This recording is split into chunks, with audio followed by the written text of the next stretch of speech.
শুভ সকাল বন্ধুরা, কেমন আছো তোমরা সবাই? আশা করছি সবাই ভালো আছো, সুস্থ আছো। আর আজকে সকাল সকালই রোদটা দেখে আমার মন প্রাণ একদম জুড়িয়ে গেছে। শীতকালে সকাল সকাল রোদ উঠলে না খুবই ভালো লাগে। তো এইদিকে আমি উঠোন ঝাড় দিচ্ছি আর আমার ছেলেকে দেখতে পাচ্ছ দৌড়াদৌড়ি করছে। আর এইদিকে আমি উঠোনটা ঝাড় দিয়ে নিচ্ছি। এখন ওই ৭টা মতো বাজে, তো বাসনটা আগেই ধুয়ে রেখেছি। আর এখানে উঠোনটা একটু দেরি করে ঝাড় দিচ্ছি, যেহেতু শিশির পড়ে, তো শিশিরের জলটায় না উঠোনটা ভালো করে ঝাড় দেওয়া যায় না। একটু দেরি করে ঝাড় দিলে, হাঁটাচলা করলে জলটা একটু হয়ে যায়, তারপরে ঝাড় দিলে পরে না ঠিক থাকে। তো এই যে উঠোনটায় ঝাড় দিয়ে এক জায়গায় দেখতে পাচ্ছ কত পাতা জড়ো করে রেখেছি। তো বন্ধুরা ভেবো না যে উঠোন ঝাড় দিচ্ছি না, ওই যে আমাদের কয়েকটা মেহগনি গাছ বিক্রি করা হয়েছে, তো তারই পাতা। ওরা তো ডাল নিয়ে যায়, মেহগনির পাতা তো আর নেয় না, তো ওইটাই উঠোনে রেখে দিয়েছে। ওটাও আমি পরে একটু করে পরিষ্কার করে নেব। জানো তো, দুটো ছোট বাচ্চা নিয়ে অত জলদি জলদি করে আমি কাজ করতেই পারি না। তো এইদিকে দেখতে পাচ্ছ এই যে হাঁড়িটা, এতে করে আমি উনুনে আমার ছেলে মেয়ের জন্য জল গরম বসিয়ে রাখি। তো হাঁড়িটাকে আজকে ভালো করে একটু ঘষে মেজে নিচ্ছি। মাঝে মাঝে এরকম করে একটু ঘষে মেজে ফিরে মাটি দিয়ে জলটা গরম করলে না হাঁড়িটা কালো হয়ে যাবে না। যদি প্রত্যেক দিনই ওই সেম হাঁড়িতে গরম জল করি না, তো হাঁড়িটা নিচের দিক থেকে কালো হয়ে যাবে। আর ওইদিকে হাঁড়িটা ধুয়ে মেজে গরম জল উনুনে বসিয়ে দিয়ে চলে এসেছি এই যে রান্নাঘরে। আর গ্যাসে বসিয়ে দিয়েছি সিদ্ধ ভাত। তো এখানে আলু সিদ্ধ দিয়েছি শিম সিদ্ধ। আর শীতকালে তো আলু আর শিম খেতে খুবই ভালো লাগে। আলু আর শিম কেন বন্ধুরা, শীতের সবজি খেতেই ভালো লাগে। তো এখানে আলু আর শিমগুলো মাখবো, আমরা তিনজনও ভাত খাবো এখন। আর ভাত খেয়ে না অনেকগুলো ভাত রয়ে গেছে, তো যাই হোক, এটা দুপুরে ভাত রান্না করলে ওর মধ্যে দিয়ে দিলেই খাওয়া হয়ে যাবে। আর এখানে রয়েছে দেখো আলু আর শিম সিদ্ধটা মেখে রেখেছিলাম, আর এতগুলো ডালের বড়া বন্ধুরা রয়ে গেছে। তো যাই হোক, এটা দুপুরে ভাতের সঙ্গে আমি খেয়ে নেব, কোনো সমস্যা নেই। আর ওইদিকে উঠোন ঝাড় দিয়ে খেয়ে স্নান করে খেয়ে আমি চলে এসেছি ঘরে। আর দেখতে পাচ্ছ বিছানাটা তোলা হয়েছিল না, যেহেতু ছোটো মাম্মাম ঘুমিয়ে থাকে, তো ডিস্টার্ব করতে ভালো লাগে না, তাই না? তো ওকে ওর বাবার কাছে দিয়ে আমি এখন এই যে বিছানাটাকে ক্লিন করছি। আবার একটু মার্কেটে যাব ভাবছি। আজকে হচ্ছে সোমবার, আর সোমবারের ভিডিও তোমরা দেখতে পাচ্ছ। আজকে হচ্ছে বৃহস্পতিবার, আজকে দেখতে পারবে, আমি ভয়েস ওভার দিচ্ছি এখন। তো এই যে ব্ল্যাঙ্কেটটা এখন ভাঁজ করে নিচ্ছি। সকালে ঘরটা তো ঝাড় দিয়েই রেখেছিলাম, তো বিছানাটা তোলা হয়নি। ওই যে বলছি মাম্মাম ঘুমিয়েছিল, তো মাম্মাম এখন উঠে পড়েছে, আর আমি এখন এই যে বিছানাটা ক্লিন করে নিচ্ছি। আর না বিছানার চাদরটা চেঞ্জ করব।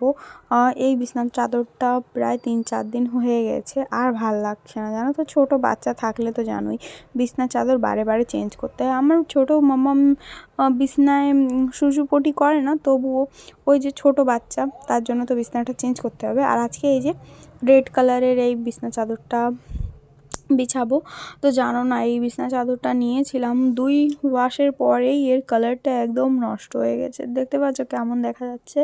তো ভালো লাগে না আর কি। আমি ভেবেছি ওই দাদাটা আসলে ওই দাদাটাকে বলবো, কিন্তু এই যে ব্লু কালারেরটা নিয়েছি, এটা বেশ সুন্দর লাগছে। এর কালারও ড্যামেজ হয়নি, কিছু না। কিন্তু সেম একই দিনে এই দুটো বেডশিট ওই দাদার কাছ থেকেই নিয়েছিলাম, কিন্তু এর কালারটা একদম ড্যামেজ হয়ে গেছে। তো যাই হোক, এখানে বিছানাটা আমি দেখতে পাচ্ছ ব্ল্যাঙ্কেটটা ভাঁজ করে এখন এই যে বালিশের কভারগুলো ভরে রাখছি। এই রেড কালারের বিছানা চাদরটাই আমি এখন বিছাবো বিছনায়। তো আমার না খুবই ভালো লাগে, জাস্ট 2-3 দিন পর পর এরকম বিছনা চাদর নতুন করে পাতবো বিছনায়, খুবই ভালো লাগে। তো এদিকে এই যে বিছনা চাদরটা আমি পেতে নিচ্ছি। আর প্লিজ ব্যাকগ্রাউন্ডের নয়েজটাকে ইগনোর করো, যেহেতু আমি দিনের বেলার দিকে ভয়েস দিচ্ছি। আর আমাদের বাড়ির চারিপাশে বাড়ি ঘর আছে, জানো না, তো একটু শোর তোমরা শুনতেই পারবে, একটু চিল্লামিল্লি কথাবার্তা শুনতে পারবে, তো ওইটাকে প্লিজ কিছু মাইন্ড করো না। আর এই যে এখন কোলবালিশটাকে আমি কভারটা পরিয়ে নেব। আর দেখো আমার বিছনায় কত কিছু আছে। এই পাউডার দেখতে পাচ্ছ, ওই যে ছেলে ক্লে নিয়ে খেলা করে, তো ক্লেটা তো খুবই নরম থাকে, তো এই পাউডারটা দিয়ে ওইটাকে টাইট করতে হয়। তো যাই হোক, এখানে যা যা বিছনায় ছিল সব রেখে নিয়েছি। এর মাঝে ভিডিওটা একটু কাট করে দিয়েছিলাম, ফিরে স্টার্ট করেছি। ও একজন এসেছিলো, ওনার সঙ্গে কথা বলছিলাম, তো কাট করে দিয়েছিলাম ভিডিওটা। আর এখানে এই যে বিছনার থেকে সব কিছু সরিয়ে ঝটপট করে বিছনাটা করতে হবে। ওইদিকে তোমাদের দাদা ভাইও দাদিও তাড়া দিচ্ছে, বলছে জলদি চলো, দেরি হয়ে যাচ্ছে, তুমি কখন যাবে, এখনও তোমার কাজ হয়নি, এইসব বলছে আর কি। তো এই যে আমিও ঝটপট করে করার চেষ্টাই করছি, তবে এই ঘরটা এরকম করে রেখে যেতেও ইচ্ছে করছে না, জানো তো। তো এই যে বিছনা চাদরটাকে নামিয়ে নিয়েছি, আর এই যে বিছনা ঝাড়া, এই যে ঝাড়ুটা, ওটা দিয়ে বিছনাটাকে একটু ঝেড়ে নিচ্ছি। আর জানো তো বিছনার ওই যে ম্যাট্রেসের পর তোষক পেতে রেখেছি, ওর পরে আবার দুটো ক্যাথা দিয়ে রেখেছি ওই আর এই দেখো তোমাদের মানে শেয়ার করছি, এর মধ্যে কারেন্ট চলে গেছে, আর কারেন্টটা চলে গেলে ব্যাস কেমন মনটা খারাপ হয়, আমার তো কান্না আসছে, দেখতে পাচ্ছ কিরম ঢং করছি।